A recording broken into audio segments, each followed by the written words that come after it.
We got a runaway, a kid drummer, an old man. Let's just play it. A cover band singer. They say you're gonna be a rock star. What do you think?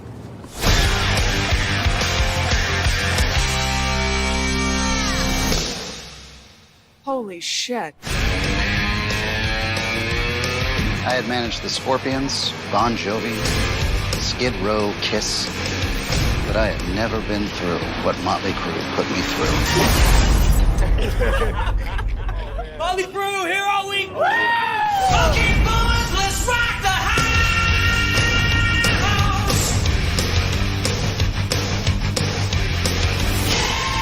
We're recording now. Okay, welcome back to another episode of Can I Pod with Madness? Very special episode. A special episode because today we are on the sofa and we're going to be watching The Dirt. We're normally upstairs in your office. So today we're going to be on the sofa watching The Dirt. And we're watching The Dirt because it's a good film and it's a good book and Mötley Crüe are a good band. So, yeah, let's fun. start it. Yeah. Oh, I need to put it on mute, don't I? You don't want to Yeah, because otherwise we'll get told off, probably. Spoiler, it's on Netflix. Yeah, it's a Netflix film. So you don't have Netflix. Tough shit, you can't watch it. Yeah, pretty much. You can't even get it on DVD. Unbelievable. Yeah, so we watched this sort of in preparation the other day. We've watched it a lot, but we watched it again the other day, and we're watching it now with the sound off. So you're not going to hear anything in the background. We're not lying about it. We're watching it, but the sound's off because we don't want to get told off for any copyright infringements. So obviously we will be talking about it, so there'll be spoilers. So if you haven't watched it and you want to watch it and don't want any spoilers, don't listen to this. Yeah, but I mean, we're watching it because we really like it, and yeah, this is a hearty recommendation. We're not going to be shitting on this movie. No, because we read the book and we were sort of anticipating this coming out for a long time. A long time. So I bought Rolling Stone magazine, God, I don't know, back in the 90s or something, maybe early 2000s, maybe. Probably early 2000s, actually. Now think about it. Early 2000s, and it had Mötley Crüe on the cover. And it had a few paragraphs from The Dirt. So it must have been early 2000s. Anyway,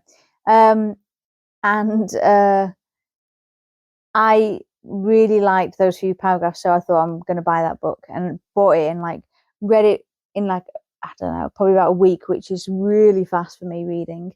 Do you remember what the excerpt was? Anything about it?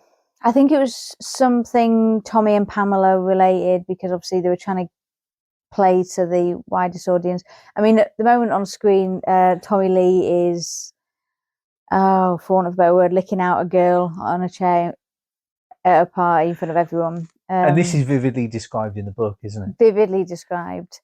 Because she, I don't know how much I can say. I feel like we're going to go really X-rated. She's obviously enjoying herself. And so since The Dirt came out, the book, they've been sort of talking about there should be a film made, or I think they said a series at one point or something, but that's been going on and on and on. So I think we've been waiting. Actually, well, let's look. When did The Dirt book come out? When did it come out? I feel like 20 years ago. Oh, geez. Hold on. The Dirt book. Let's have a look. Fill in the blanks while I have a look. Okay, 2001. Okay.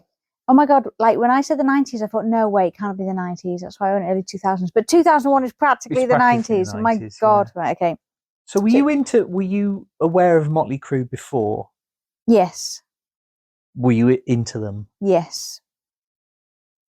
Which is why I bought Rolling Stone with them on. Right. And it had that in it. But how did you get into Mötley Crüe? Do you remember? No, don't remember.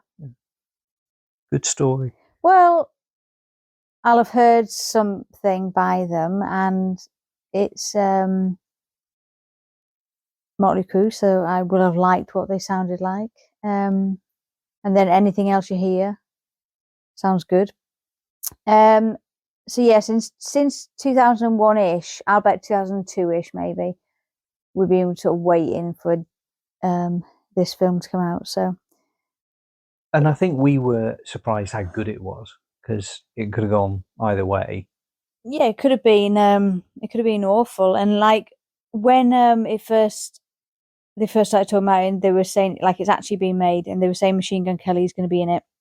There was loads of people complaining because he's obviously not a sort of quote unquote well, I don't want to say rock star, but you know what I mean. He's like sort of a different genre, and there was people complaining and saying, "Oh my god, why are they getting him?" And I was kind of like worried, thinking, "Oh no, someone's going to ruin it." But he is like the best person in this, I would say. Yeah, he's like completely inhabited that role, and he's just exactly. He must have watched so many videos of Tommy Lee. He is so Tommy Lee in this, and he's so good in it. And I've watched stuff with him since then, as you know, Machine Gun Kelly and Colson Baker, and he seems like a very lovely guy. So I'm a big Machine Gun Kelly / Colson Baker fan. Not musically, funnily enough, just personality wise. Yeah, we don't listen to modern music. yeah, we're old. We're not allowed to listen to that by law. But I mean, all the actors in this are really good. Yeah. I still can't get it into my head that Mick Mars is that sausage gif guy. You know, like that's weird. Like you don't get the sausage gif guy from anything he does in this as Mick Mars. So that's a good thing. I don't even know what that sausage gif It's from thing Game is. of Thrones, I think. Right, and I don't. Well, why is he shaking a sausage? I don't know. Well, I thought you might know. I don't know. I don't know. Well, why. He's in Game of Thrones, and I know that's him, so I'm imagining that's from Game of Thrones. I think it is because it's that kind of. It looks it's pseudo medieval. Like, sort of not black and white, does it? But it looks like that kind of dull look. The game. I think we're those handful of people who've never watched Game of Thrones. Meh. I mean, he's like the most famous person in this, I guess, isn't he, as an actor? Because like none of the other guys. I think the guy that plays Nicky Six played Boy George in a BBC. Yeah, I think he did. Drama. Why don't I remember his name? I know his name. Who? Him? Yes. Douglas something. Keep talking. Well, I'll tell you a bit of trivia about this scene. He's wearing the same T-shirt that Phil Oakey is wearing in the Together in Electric Dreams video, and it's Judge Dredd. Actually, it's Judge Death. It's the Dark Judges from 2000 AD. And I'm not sure that... Douglas Booth. There you go. Jeez. Come on. And obviously, Pete Davidson is in this. But we didn't know Pete Davidson before we watched this, did we? We'd never seen him in anything. No. But I think since this, and we really like John Mulaney, and John Mulaney's good friends with Pete Davidson. So if you see, you know, there's videos of them two together. And we've watched a lot of Pete Davidson stand-ups since then, and they're all very funny. So go and watch them because there's some very funny things about Jaws and other things. Like stuff that you end up... It's one of those ones where you end up quoting him a lot, and we do. And we watched King of Staten Island, didn't we? That was good. Yes. And we paid money for that. We've watched the other stuff for free, like freeloaders that we are, but to watch things. Not, I mean, if they're on Netflix and YouTube and stuff. But mind you, we're paying for Netflix, but we did pay for King of Staten Island. So anyway, so back to the film. It's split up into the beginning bits about Nicky Six and his upbringing, and then it goes to Tommy Lee, and it's on the Tommy Lee bit now, and And Tommy Lee's dad is one of the dads from Stranger Things, isn't he? That's where I know him from. Yeah. And it's hard to sort of watch it without the sound on. It's weird. But yeah, if you haven't seen it, do watch it. I feel like we're drawing to a close and it's only 10 minutes in. But I think a lot of people sort of slagged it off. I think because they don't like Mötley Crüe and they don't think Mötley Crüe should have a movie about them. But they didn't do it on the cheap. All the period details are really good, and like all the main actors, they're really proper into it and they really inhabit the roles. It's not just like some shitty made for TV thing. The thing about Machine Gun Kelly is he's I think he's very talented anyway with musical instruments. And I don't know whether he learned drums for this, but you can tell that he's obviously spent a lot of time learning drums, like, because we are both drummers, and you can tell that he is not just one of these guys like in the background of something on Top of the Pops who's just sort of knocking stuff away. What am I talking about? Banging stuff, pretending to play the drums but isn't really. You can tell that he really is good, and even his drum twirling skills are awesome. But he does the Tommy Lee thing of bringing his arm around his head before he hit, like, the kind of showboating stuff. Yeah, he's really good in this. I don't know. It just makes being in a band seem really fun, even though there's like really bad stuff in it and there's trauma and stuff. It just makes it look like a laugh, Whereas the book, I think you get a bit more of a feel of you're wading through the depths of human depravity, don't you? Yeah, well, I mean, the book is interesting as well because, like we were talking about when we watched it the other day, that his drumstick twirling skills are upsettingly good. Yeah, we can't. Well, I can't do it. You can do it better than me. I can't. No, not like that. Do it like him. Not like that. And he just does it. Like, if I could do nothing else, even if I could never play the drums again, but I could twirl them like that, I think I'd be quite happy. I mean, they have got Nicky Sixx looking at Tommy Lee twirling his drumsticks like he's never seen it before, whereas I think every drummer does it. But they're getting across, aren't they? They're getting across, why he would want to be in a band with him. Yeah. But, so the book was obviously written, well, it came out in 2001, so probably finished writing a few years before that. But so when the book finishes, it ends obviously in like a funny place for them because they're not sort of back to being Mötley Crüe at the end of it. After sort of taking a break or whatever. So it's nice to sort of know that they're touring now together, and obviously with the exception of McMahon's now, but that's only obviously happened in the last year. Yeah, I'm surprised he carried on as long as he did, because wasn't that book the first anyone knew that he had that disease? Don't know, probably. But he's called old in this, and he's what do you say? We looked up. He's 30 when he joins the band, and obviously that would have seemed completely ancient to everyone else in the band, but obviously to us, he's a young whippersnapper.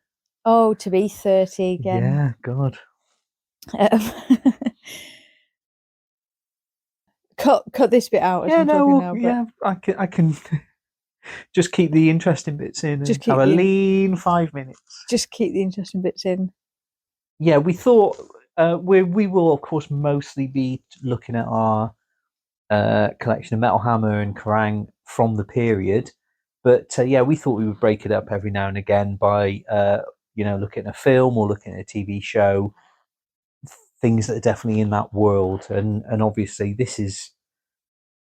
I mean, I don't know how highly regarded it is, but I think it's just such a good depiction of the scene, and it's such a good sort of depiction of the band as they are, that, and I'm surprised there haven't been more, because I think this came out the same year as Bohemian Rhapsody, which obviously as well did really well. And I thought, oh, we're going to get millions of these. But apart from the Elton John film, there hasn't been any. And I was just expecting an avalanche of rock biogs.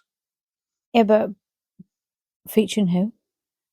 What bands? Well, I thought there'd definitely be an Aerosmith one because everyone in America loves Aerosmith and they've got a story, haven't they?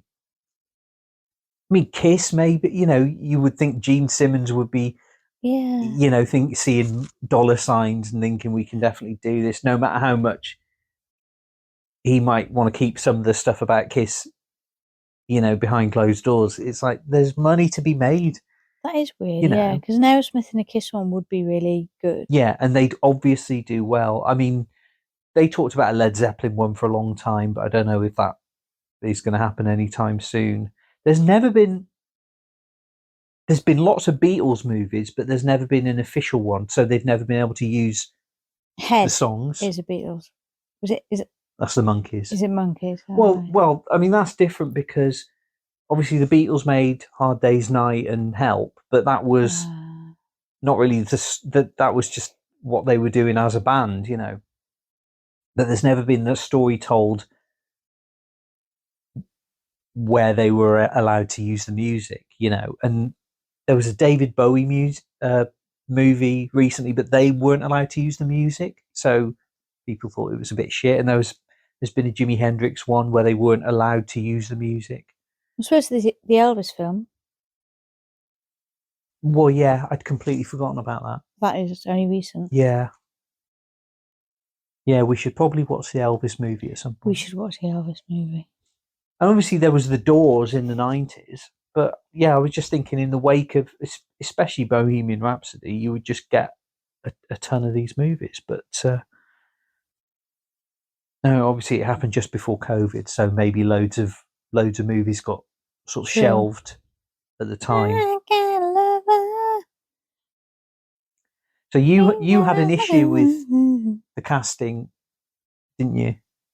What do you mean? Well, you said... Oh, okay. No, well, you're going to make me sound mean now.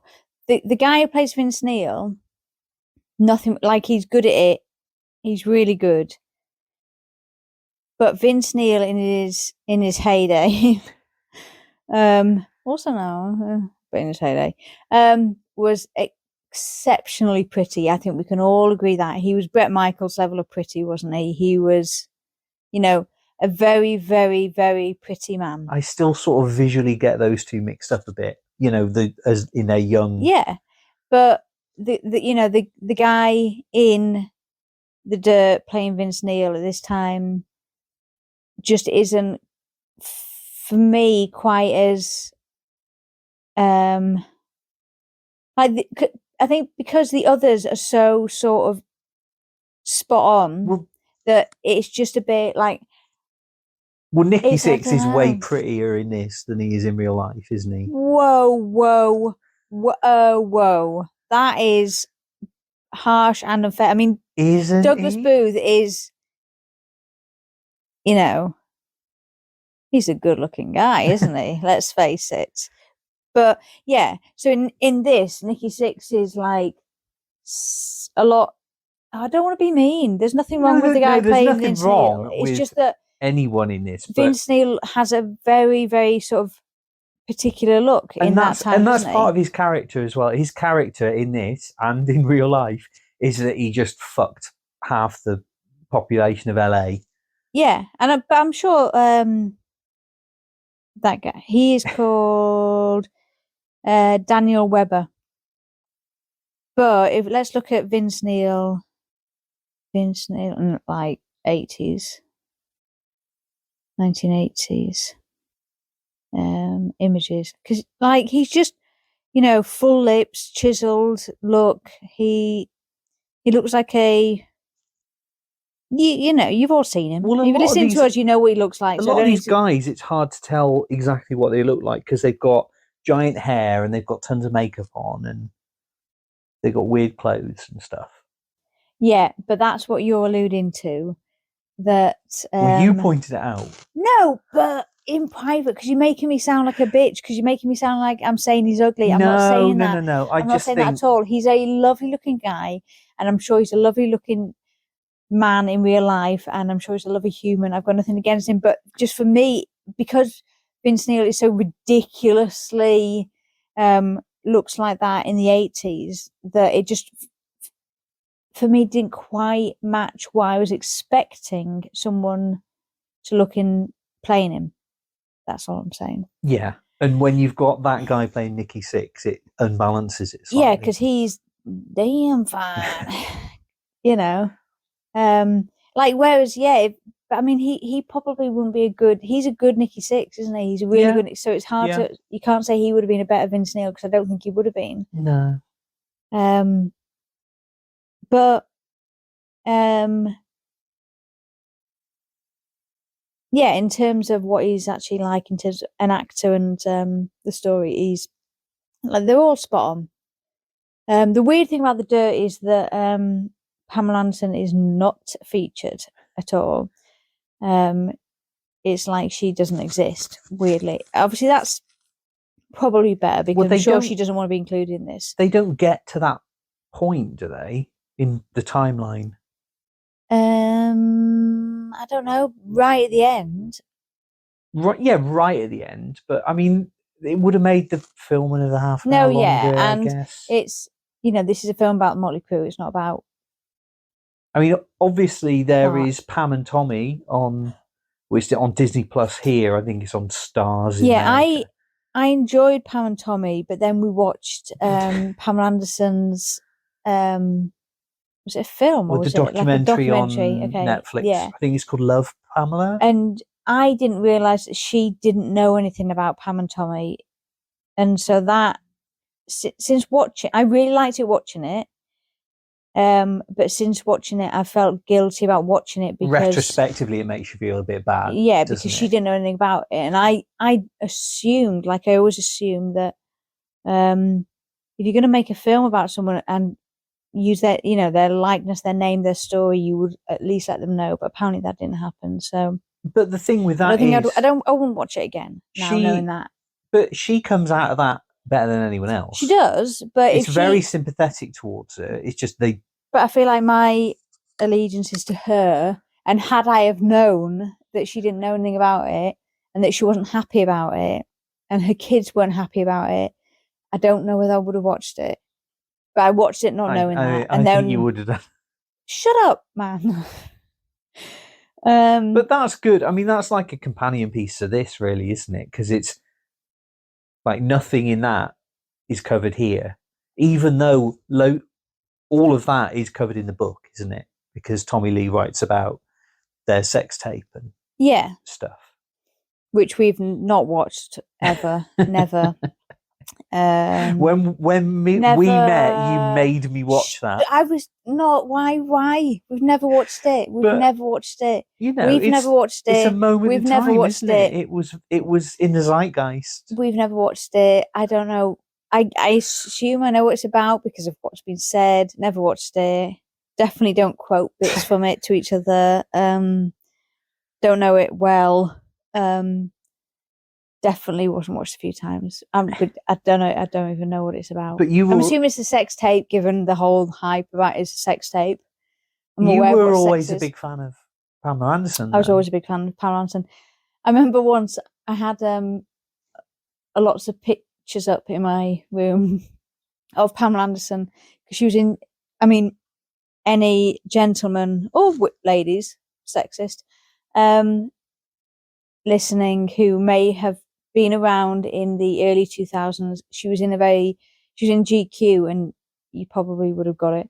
And they're just good photos. She looks good, obviously, like she looks good. But so I'd cut out these photos. I'd bought GQ with her in it and cut out these photos and put them around my mirror. And I remember my mum saying once when she was selling the house, she was showing people around. And she showed them my room, and it had all these pictures, and they said something about it being her, some like teenage son's room. And then she was like, she didn't think before, and she was like, no, it's my daughter. And they were like, oh.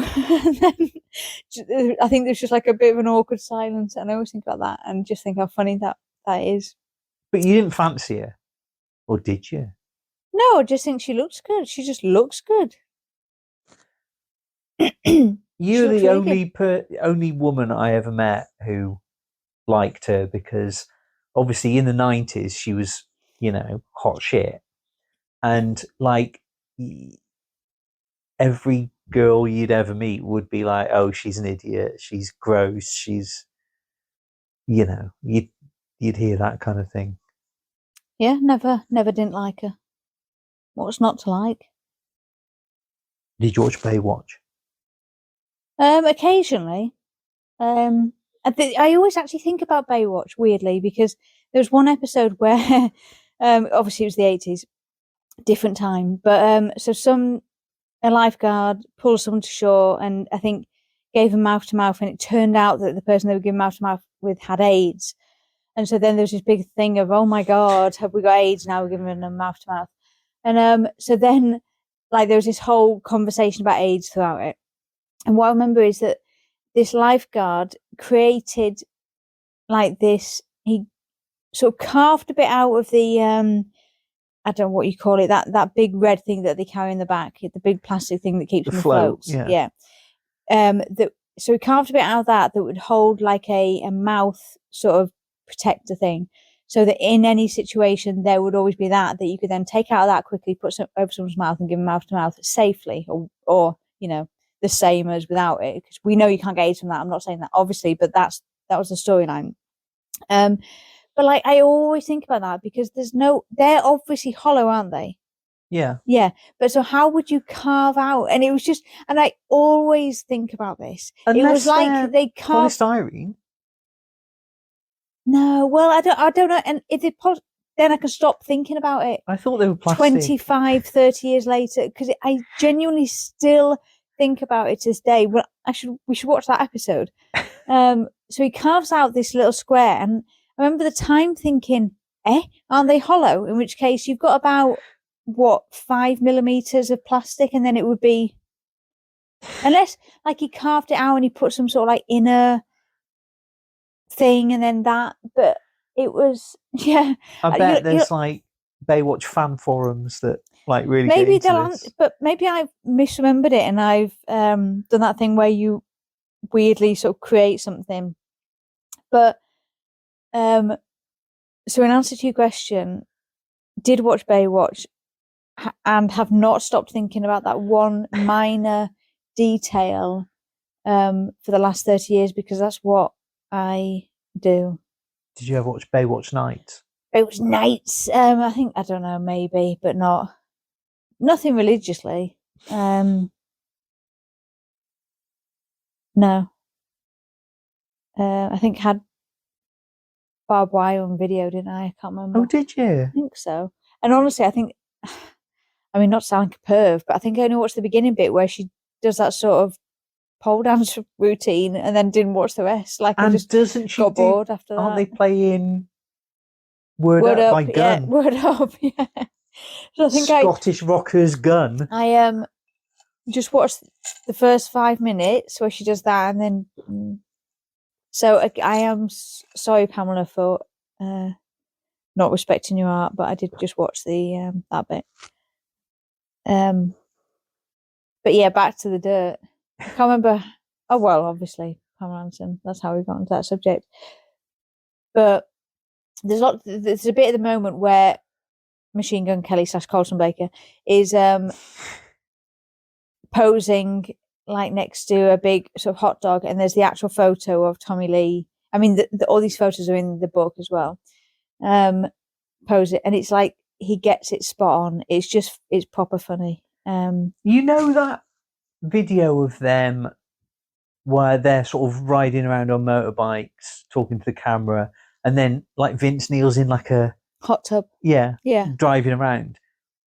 Is that a thing we watched at some point? Yeah, because that's on Rock Family Trees or Top 10 Stadium Rock or whichever. But haven't we watched the whole thing? Didn't you have the whole thing on video, or am I just imagining that? Don't know.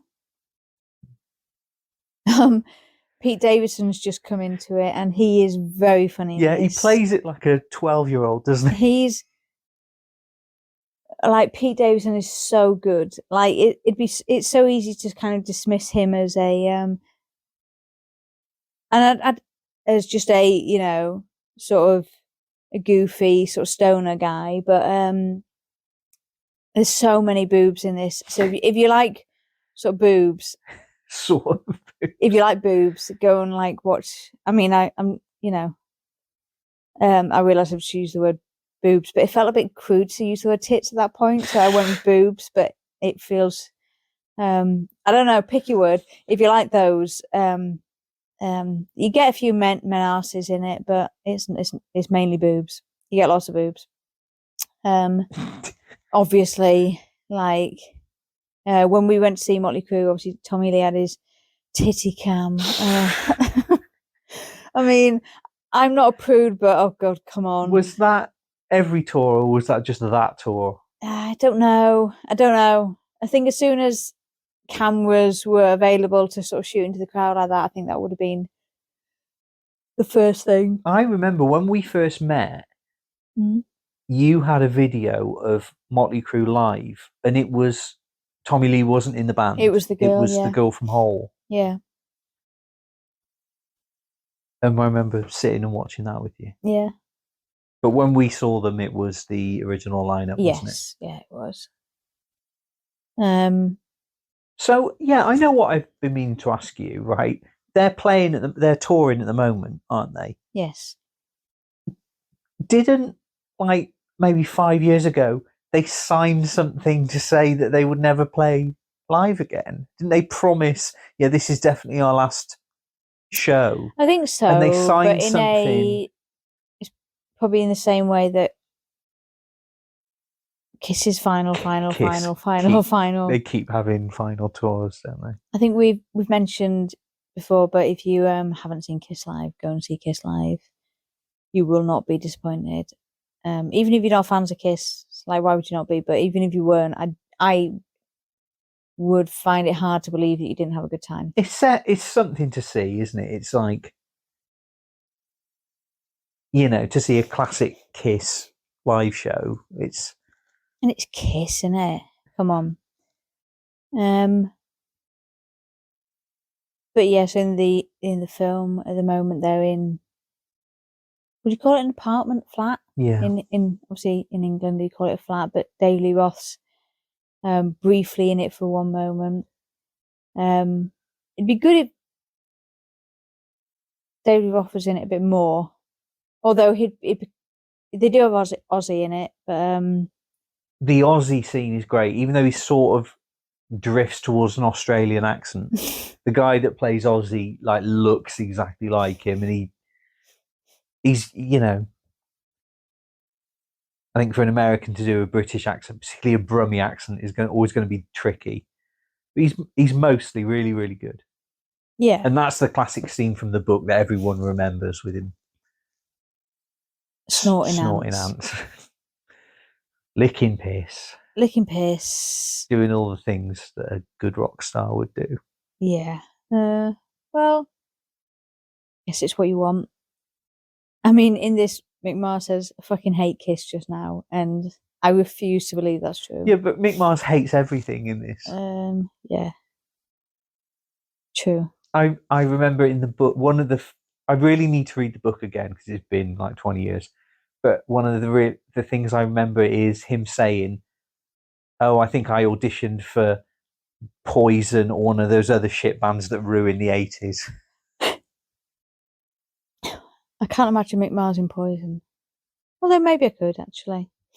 No, they were all pretty boys. Mean? What are you saying about Mick Mars? I don't think he ever positioned himself as a pretty boy, did he? No. So they're at the beginning of their big, I guess, world tour in this bit of the film, and yeah, don't know what to say. Well, I think this gave me a new appreciation for their early work because that really scuzzy, punky. It's really raw, isn't it? Although we do always laugh at On With The Show, don't we? Yeah, On With The Show, if you listen to it, is really funny. I mean, I'd say it's... Oh, I think we're about to see more boobs. Yeah. It sounds like... There you go. Have a drinking game every time you see a boob, and then so obviously if you see both of them, yeah, you have 2 shots. But yeah, so On With The Show is well, just not well recorded or compared to most things you would expect. As in the quality of the recording, like the literal quality of the recording, not the song or anything about it. It sounds real. It sounds, It sounds exactly like there's a point now where they're about to go on and Tommy Lee's just thrown up and then he just starts drinking again. And that On With The Show is exactly what I want them to sound like in this. I don't want them to sound, especially that time, all polished and, pristine, because the Mötley fucking Crüe, as they say. I do have "We're Mötley fucking Crüe" in my head a lot. I'm going to pause this now. We had a little break there to refill. I wonder, can you turn it up like a little bit? Do you think we can have a little bit of sound in the background? Because I don't think you guys are okay. You might hear that. I think you're gonna hear that, aren't you? Okay, but yeah. So sort of back to the film. Hopefully, you can't hear this in the background. Do you know what? The first time I ever heard Mötley Crüe, I think it's Smoking in the Boys' Room. Yeah. So I always thought they're sort of a silly band. Because that's a silly song, isn't it? That's a silly video. I didn't know that they were like, dangerous or whatever. Dangerous. Oh, the dangerous. Well, they're the world's most dangerous band, according to the book. I mean, they're dangerous to themselves. Yeah, they were definitely people dangerous around to them. themselves. All these stage bits are like it's more take 2 drinks. We just saw some more. Boob check. It's a good job I'm not the jealous type, isn't it? I mean, it's good. Honestly, it's a good job this film didn't come out like 10 years earlier, because my maturity level in terms of what I get jealous about and what I don't get jealous about is significantly improved. I was a little bit of a nightmare, wasn't I? But never mind. But what was I saying? No, all the stage bits. So when you see him on stage, it's easy to sort of overlook the amount of work it must have taken for them to get that looking exactly how you see it when you're watching actual Mötley Crüe live on stage, because all their movements, everything about it is like spot on, and it'd be easy to get that sort of half right, but sort of more of a, well, we're just on stage, what does it matter, as long as the singer's singing, the bass player's got a bass, blah blah blah blah blah. But they've obviously made a lot of effort to get everything. And the period detail, as far as I can tell, is just bang on. You don't see anything in this thing, well, that's a bit too 90s or... No.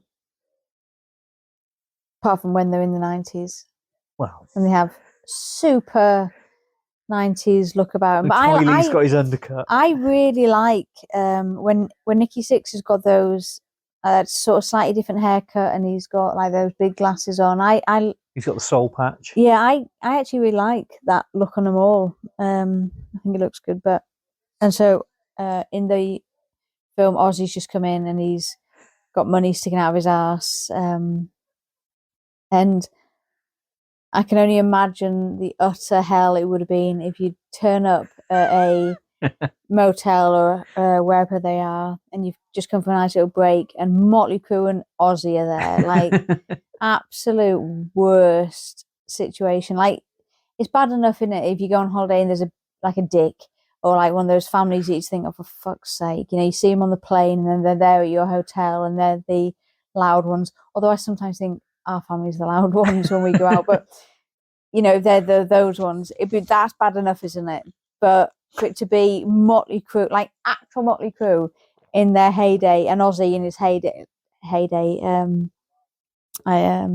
can only imagine it wouldn't be a very relaxing holiday, because it's lots of lols looking back on it, and us having the privilege of watching it back on Netflix in the comfort of our own home. But imagine if you were there. It'd be interesting. So, what's your favourite Mötley Crüe song?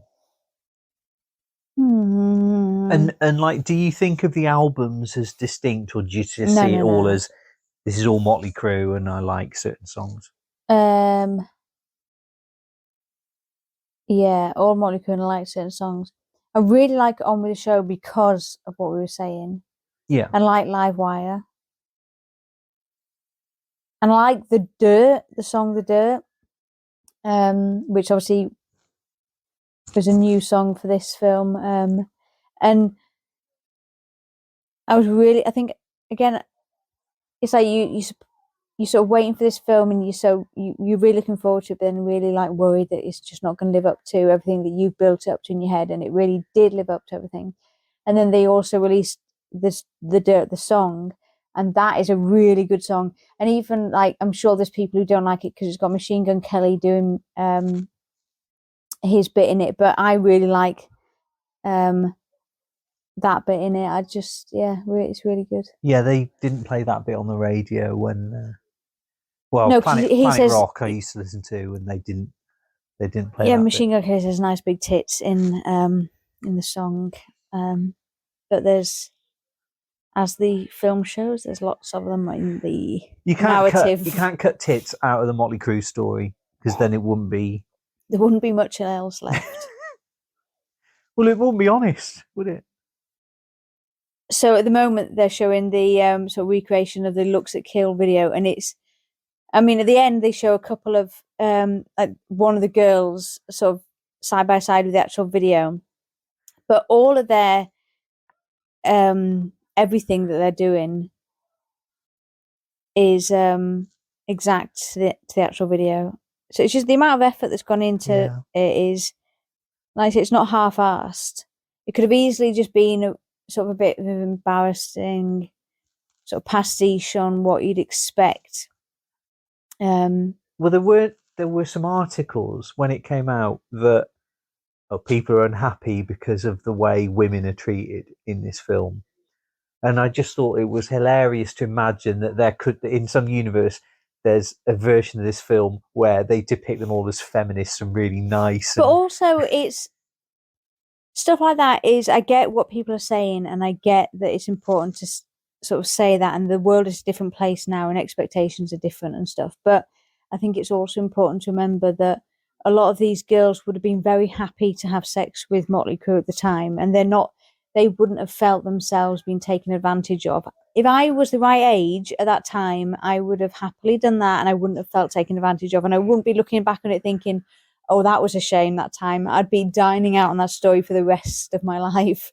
So I think it's like Limmy says, that he sort of always grew up thinking sex was something that men did to women, and a friend once pointed out that it's not that. Obviously, in the best case scenario, it's not that. It's two people doing it together. Take 2 drinks, and way more than 2 drinks right now. There's mud wrestling. Oh no, but she hasn't got hers out. Yeah, but the other she can't see him. Oh, okay. Well, just take lots of drinks. Yeah, there's one. There's one there. There's one. But yeah, so all I'm saying is that, just because they're having sex with girls in this, it doesn't mean the girls have been taken advantage of. Well, I think, the point they're making is there's some, physical abuse and. Oh, right. Well, the Tommy Lee bits in Yeah. it, because it's only Tommy Lee and that's alluded to in this, isn't it? Yeah. Razzle from Hanoi Rocks has just appeared. He's got a very funny British accent, I'm assuming. I mean, he is British in real Love life. America. I mean, I've never was heard British, but any Londoner, because I'm assuming he's meant to be from London. I don't Kinda know sounds where like that. Razzle was from, but yeah, Well- this guy I think is an American. But What should we have a look at where Razzle originated from? Nicholas Razzle Dingley, No, is that his name? 2 drinks. Is that 2 more? Or if you, Two if more. it's the same ones, No, they're different. okay. English, that narrows it down. Leamington Spa, Warwickshire. Oh right, okay. What's that accent like? Leamington Spa. That sounds posh. Is it posh? Yeah, I don't know the accent. God, he was only 24 when he died. Yeah. Spoiler, if you haven't watched it, Razzle dies in this. It's from Hanoi Rocks because his death is related to Mötley Crüe. Yeah, 24. Wow, that's sad. We'll skip over the depressing sad bits in Yeah, this I one because mean, it's a real life story, and with real life comes tragedy. They and could have glossed over that, but you know, I mean, it's there in the book, isn't it? yeah, but there were other bits that we're gonna sort of not dwell on Yeah. because it's inappropriate. But yeah, so in this, Tommy Lee is sort of portrayed as without the obvious exceptions, a bit of a romantic and sort of just puppy dog when it comes to love. And I don't think you could have got a better Tommy Lee than Colson Baker. Let's call him Colson Baker because he's going by that in this. How do you feel about Sebastian Stan? Sebastian Stan's really good in Pam and Tommy, but I think he's probably just a bit too sort of.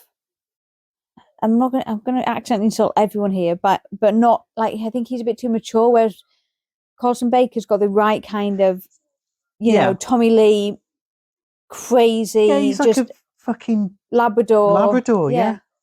like energy of just this. Now I'm excited about this, and it's all exciting. Everything's exciting. So hopefully you can't hear they're saying the C word on, which is my favourite word, but it's also. Are we gonna ban that word from this podcast? Well, it offends some people, doesn't it? Americans do not like that word. Yeah, true, and I think we love it. I say it a lot. Can't get enough. And at work, there's only one person who doesn't like it. So out of everyone I work with, one person is. I haven't said that to anyone I work with. That's because you're not as cool as me. People in my work know that it's my favourite word. It's just a word. It's just 4 letters. It's literally 4 letters. 'Tis mere language. 'Tis mere language. Yeah. So. I think Sebastian Stan, he is really good, but he's a bit too recognisable from other roles, and he's physically not like Tommy Lee. And we watched it after we watched this, so once you've seen Machine Gun Kelly playing the role, he's so physically similar, and he's got the mannerisms and stuff. Yeah, it's weird that they. I mean, who knows? But they could have cast Machine Gun Kelly in that, couldn't they? I mean, people were saying Machine Gun Kelly and Megan Fox are right there. Well, they're not together anymore as of this podcast, unfortunately. But no, I remember when I sort of heard he was going to be in it and heard, the bitching, and sort of thinking, oh no. But then I saw a clip of Colson Baker, and he was climbing up some one of those big billboards in America, but like climbing up it, and then just got to the top and just sat on it. And he was so like ridiculous and stupid. And I thought, no, this will be fine. This is fine because this is exactly what I would expect sort of Tommy Lee to do. And it was sort of foolish and nonsense, followed nonsense. But yeah, I wish Pete Davidson was in this more. Yeah. Do you think it would have been better as like a mini series? No, because we wouldn't watch a mini series over and over. I mean, we do watch some Superstore, but Well, that's a series. That's not a mini series. I would rather it was a film if I had a choice. Yeah. Because I don't know, just old fashioned. Fair enough. Didn't get series like that when we were younger, did we? No. So coming up to the bit where Razzle dies, which is obviously, it's not a laugh riot, so maybe we'll talk about something else over the top. Yeah. I remember when we watched Top 10 Stadium Rock in my house that I lived in at the time. My flatmate. You'd hope you lived in your house at the time. My housemate, we were both like, what is that song? That song sounds amazing that they start playing when the Mötley Crüe bit started. And it obviously took us a while. You didn't have Shazam in those days to work out that it was Dr. Feelgood. And we were like, that's a fucking brilliant song. And I must have heard it back in the day, but obviously not since then. I think it's just such a brilliantly made record. I think you put Dr. Feelgood on my, you made me, when we first started going out and you made me a mixed CD, I think you put Dr. Feelgood on there. Yeah, I did. And is that patronising? Because wouldn't you have already known that? Not patronising. Well, when you make someone a mixtape, you're making a mixtape of songs that you just like or associate with that person, or you think that person will like. Yeah, whatever. So that's not patronising. No, like the way I would do it was. Oh, this is all a load of music that I think that's worse. No, what you're about to say is worse. No, you're misunderstanding what I'm saying. Oh my god, are we gonna have a domestic? Yeah, apologies, listeners. I wouldn't think it would be a good thing to put a song on that you've already got. Because what's the point of that? I don't know the timelines, and I don't know whether I would have had Dr. Feelgood at that point. Oh, right. So maybe not. Maybe not. But downloaded off Napster. All right, don't tell Metallica. Come at you. Yeah, there weren't any Metallic on it, though, was there? Of course not. You go to Metallica prison or whatever they did to that guy. That guy? Who was it? What guy? Lars Ulrich? No. Didn't they sue a guy? Was it the guy of Napster? Oh, I don't know. Metallica had a big thing with Napster. They sued Metallica. They took them to court, yeah. No, Metallica took them to court. They didn't take Metallica to court. That's what I said. You didn't. You just said, listen back, this is recorded. You just said they took Metallica to court. Oh, right. Well, I meant to say they took Spotify to court. But didn't they sue some of their fans as well? Oh, yes, God. so shut your mouth, otherwise we're going to add up on the list. I like Metallica, don't sue me, please. Yeah, so no, I don't think it's patronising to give someone a CD. It was modern, it was a CD with songs that they may It was have. all the rage back then, CDs. It was so hot right now. And you'd put Otto from The Simpsons. I did, yeah. And it had Unskinny Bop on it. It did. It had what else did it have on it? Probably Little Angels. Probably it had Little Angels. Too Much Too Young. I think it had Too Much Too Young and Boneyard. Oh yeah. Oh God, them songs really remind me of our early relationship. Yeah. That's instantly. I'm back to seeing you at weekends, doing the walk of shame on Sunday to whichever park was near you. Was I Like It Hot by Wolfsbane on there? No. Oh, do you know what was on there? Born to Raise Hell by Motorhead, Ice-T and Whitfield Crane. Yeah. I wonder what, there was like at least probably 12 songs, wasn't there? I mean, it is still... Well, I still own it, the obviously. CD is upstairs, yeah. We should take a picture of it and put it on the Instagram. We should, and you can make your own little playlist from it. Make it for your wife or girlfriend, or make it for your girlfriend. She might turn into your wife, like it happened here. Do you think your partner would enjoy hearing Dr. Feelgood by Mötley Crüe? Who wouldn't? Do you get a drink for a girl's arse? No, just tits, but you do we see are one in a minute. staring. You see one. You've paid a lot of it. Okay, you've paid a lot of attention to that.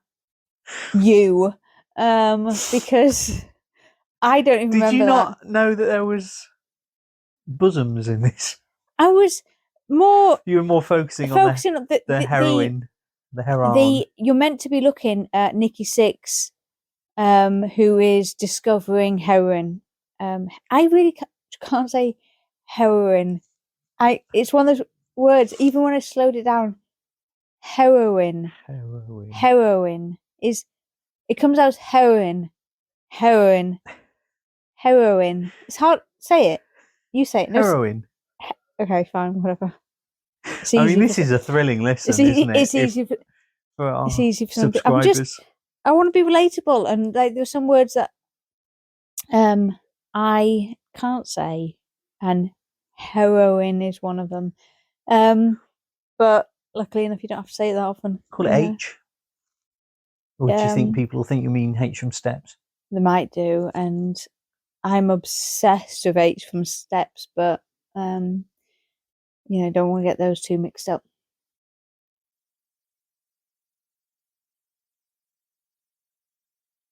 I mean, we don't have to go for the whole 2 hours, 20 minutes, or however long this is. It that long? It is long. Where are we now, isn't it? Okay, we're 57 minutes in. We've got another 50 minutes to go. Yeah. I mean, is there anything else you want to say about this film? It's good. Watch it. I would say, yeah, it's even if you don't like Mötley Crüe's music, don't let that stop you, because I mean, honestly, the music's barely not in it that much. It's not like a sort of an excuse to have a bit of dialogue and then a whole one of their songs, and then a bit of dialogue and a whole one of their songs. It's all about the story and the cast and the everything else. So when it first came out, I recommended it to 2 of my co-workers, neither of whom liked Mötley Crüe or had even heard of them. Neither of them liked metal, and they were both really into it. They both said it was brilliant. Really? Yeah. I didn't. Yeah, the only thing I've recommended at work is Dogging Tales. So, and weirdly, like that's been a hit. So if you haven't, if you live in England and you haven't heard of Dogging Tales, it was a documentary that came out. I'm so sorry. We're going to talk about the dirt. 9 hours later, I'm just talking about the Dogging Tales. But it's a documentary. I can't remember what channel. It was on Channel 4. Right. About dogging in England. But it's, whatever glamorous perception you have of dogging, it brings you back down to earth with a cold, hard bang. And it shows you the sort of the gritty realism that is dogging in England. But it's so funny, and we still we quote it to this day, and that's not something to be proud of, but that is, I'm not going to hide it, but we do. It changed us. I told people at work, because I started saying stuff like, that's what dogging is, which is a quote from it. And so there's been about at least 4 people who've watched it, and people now use the term dogging a lot more in the in the conversation. Should I say that? In a comical way, not in an actual talking about it way. But yeah, so I should maybe recommend better things, is what I'm trying to say. Is I should not recommend stuff like Dogging Tales and recommend stuff like The Dirt, which don't judge, No, just say watch it, make up your own mind. There was a director of that documentary, and that director did a good job because he made it interesting. He, sexist, they made it interesting with what could be a quite grimy, unattractive subject. I mean, it is pretty grimy and unattractive, isn't it? It's be pretty honest. grimy. But watch it if you can. It might be on all four or more. I think What is it's the on four? something. Oh, I don't know. It's on Can't the keep Channel up. 4 streaming service Probably that keeps changing its name. super cool, rad. Totally awesome. Channel 4 or something. So, is there any other really grimy documentaries you want to recommend? No, I think that's it. So watch The Dirt, watch Dog and Tales. But yeah, no. Definitely watch The Dirt. I hope we've made it clear that we think it's worth watching. Yeah. Why would we talk at ourselves for an hour if we didn't think that? But it's well done to everyone who made The Dirt and put so much effort into it. Jolly good show. Yeah, because a lot of people who were waiting for this for over a decade, well over a decade, weren't disappointed. And it was, at the end of the day, it's like 2 hours of a film, but we've been waiting for like 15 years or whatever, and it's worth it. And you can't get better than that. You can't. 5 out of 5. 2 thumbs up. 2 thumbs up. Tomato. Red tomato. Yeah. Big red tomato. Not the green splat. Wonder what it's got on Rotten Tomatoes. Should we have a look? Yeah, let's have a look. Let's have a look. Let's have a look and then wrap this up. All right. The oh gosh, I can't type. The Dirt. Rotten Tomatoes. Right. Any guess? Oh, hello. So what is it as a percentage?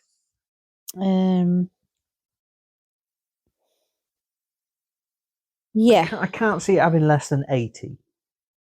Audience score 94%. Right. Critic consensus. The Dirt celebrates the rude debauchery that Mötley Crüe's fans enjoy. We do. But does so with the dispiriting lack of substance that the group's critics have long desired. Like, that's not true. It's just not true. Like, yeah, you just, like, I would get that, if you think that this can, like, because it's going into it's a really funny bit of Tommy Lee's, like, day when they're on tour. Yeah. And it's really funny and it's really good and it's well filmed and this is really funny. It's like, there's a bit really like this in the book, isn't it, where he describes the average day, if I remember correctly. But I mean, to say that lack of it's not true. But I think all they mean is that the people who don't like this kind of lifestyle or music or don't find any of this funny or appealing or amusing or whatever, like, if you're not going to laugh at someone getting punched in the balls, it's not for you, because. But then, so switch over, watch something else. Don't give your opinion. It's not for you. Yeah. Move on. Keep scrolling. Maybe they'll make a Belle and Sebastian movie. Well, it's. It's one top critic has put it's very regressive in its politics. Yeah. Okay. Good one. That. Even Airheads, the 94 comedy that spoofed Sunset Strip hard rock culture, had more gripping storyline than real life. No, it did. I like Airheads, but no, it didn't. And emotional arc, and certainly more laughs than this tale of a real band helped define the scene. That's horseshit, because first of all, you can't, like, this is real life, what they're depicting in here. This is, like, I don't understand that. And emotional arc. Okay, if you were lacking that in this, then I don't know. Like most biopics, The Dirt crams so many events into its narrative as to comprise the sense that these are real characters in the here and now. What? Shut up, man. Yeah, I mean, the material is pretty gratuitous. I mean, she may be talking about tits, in which case another another 2 drinks right now. Now, in this scene, is this... And another 2. Oh, I can't remember his name. In the denim suit.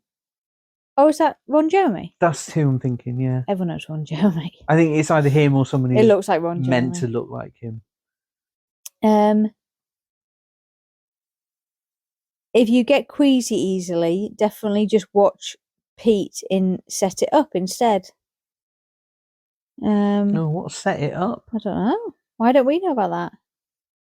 The thing is, though, yeah, it's all by people who don't find this kind of stuff funny and aren't into it and aren't. Do you know what I mean? I think it's not there's something for you. else, though. I think there's some people who think, no, Mötley Crüe were a terrible band. I hate them. Therefore, they shouldn't have a film, and people shouldn't watch it, and we should forget about it. And it was a terrible genre, and it was a terrible time. And no, but you know, it meant a lot to the people who are into it, and you know, it is a good story. I think you only need guy's ass. That's Nikki Sixx's ass. You do see it. I think you must see Tommy Lee's ass in this. You see his, and you don't see Mick Mars's ass. No, you don't see the Mars ass. But I think the only opinion you need is that of people who are into Mötley Crüe. And then if other people who watch it also like it, good. I'd want their opinion. But if you don't, then I'm not bothered. It's like if, like, I don't know, pick someone who I'm trying not to offend anyone. Let's go Belle and Sebastian, right? Shut up. So let's say Belle and Sebastian made a film. I wouldn't watch it and then go, I don't like it because it's really lame and I don't like the music and there's no story. It's not made for me. I'd keep scrolling. I'd find something that was made for me, like this. But I'm not. Not everything is made for everyone, and you need to accept that. People really need to accept that. Not everything needs to be appealing to everyone. You know, certain things can just be made for certain people, and The Dirt can be made for Mötley Crüe fans, and we can all enjoy that. They'll enjoy it. Everyone's happy, but would Mötley Crüe want loads of critics to love The Dirt? No. I don't think they would. No. I think that would go against everything that we've been taught during this journey. I think no matter how successful they ever were, they always sort of felt a bit like the underdog. They were always dismissed. And, you know, I think the same thing has happened to the film a bit. But yeah. Well, you put guys in, you know, who are good looking, in high heels and makeup and big hair, and you're going to get people acting a certain way to them. There's a bit of him shooting up into his neck right now, so that's nice. If you're squeamish of needles, perhaps when he starts getting into heroin, you may not enjoy. Look away. I wouldn't want to inject into my neck, but needles themselves don't make me squeamish. But I imagine that would be triggering for some people. So the dog doesn't die, but there are needles, and there's vomit. That's a triggering thing for some people, isn't it? The vomit, needles, and tits. Tits triggering. Yeah. If you're a jealous girl, if you like me when I was in my 20s, I'm not sure I would have been very happy about you watching this. But you would have watched it still. Yeah, but I'd have been like, shut your eyes. Like, keep them shut the entire film. You did used to say that. I know. Yeah. Yeah, well, we all grow up. Come on. But yeah, so I don't think there's much else we can say about the film other than go and watch it. No. But yeah, I'm sure we'll watch it again, and if we're compelled to record another podcast while watching it, who knows? We will absolutely do that. But one thing I do want to watch is Anvil, the story of Anvil. Absolutely. Yeah, it's been a long time since we saw that. If you've never watched Anvil, obviously we'd recommend that, otherwise I won't be talking about it. But that is also obviously a band in the genre of everything that we're talking about at the moment. And possibly Lost Boys, or we could watch Lost Boys tonight. I might convince you to watch Lost Boys after this. Maybe we could. Who knows? I think Lost Boys is absolutely. It is in this. It is. It's in the period. It's It's 87, exactly right. isn't it? It's exactly right. Yeah. Yeah. I mean, I like Almost Famous, but that's not really the right period, is it? 70s, isn't it? Yeah. Maybe if we get the urge, we'll do a podcast about Almost Famous. Maybe. Yeah. So, Song remains the same. Kiss meets the Phantom. which is song remains the same. Led Zeppelin one. Is that the one we went to see at the cinema? No, we went to Oh. see. I forget what it's called, but it was their big live release from about 20 years ago, wasn't it? It was, yeah, easily 20 years ago. It had the stuff in from the concerts from Song Remains the Same that weren't in Song Remains the Same. But you can't remember what it's called. Call yourself a Led Zeppelin No, fan. well, I mean, we've got it knocking around somewhere. I think it's just called Led Zeppelin. Oh, fun way to end that. Cool. Right. Well, so if we leave you with nothing else, go and watch The Dirt. It's on Netflix. Everyone's got Netflix, and if you haven't, ask your friend for their password, because that's obviously what people do. Netflix are fine with it. They just want you to talk about them on social media.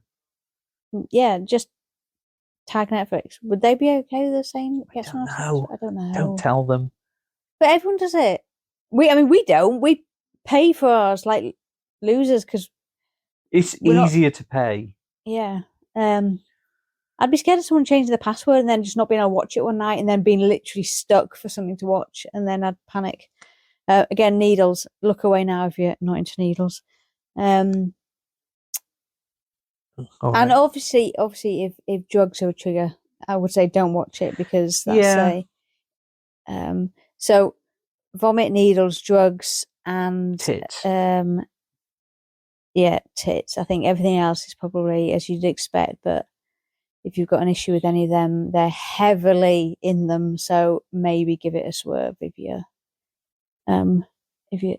those are trigger points for you. But other than that, enjoy, and we hope you enjoy it. Let us know. Let us know in the comments. We would really appreciate if you follow us on our Pod with Madness on Instagram, and find us on YouTube as well. We are also on Twitter, so do follow us all over there, and comment, like, subscribe, share, all that jazz. Hit the notification button so you don't miss out on any future posts. YouTube will let you know of any post that goes live, so you won't miss that. So we look forward to seeing you in the next podcast, and thank you for joining us. All right. Love you as always. This is Motley fucking Crüe. the Dirt Cast. Motley fucking Crüe is better, but never mind.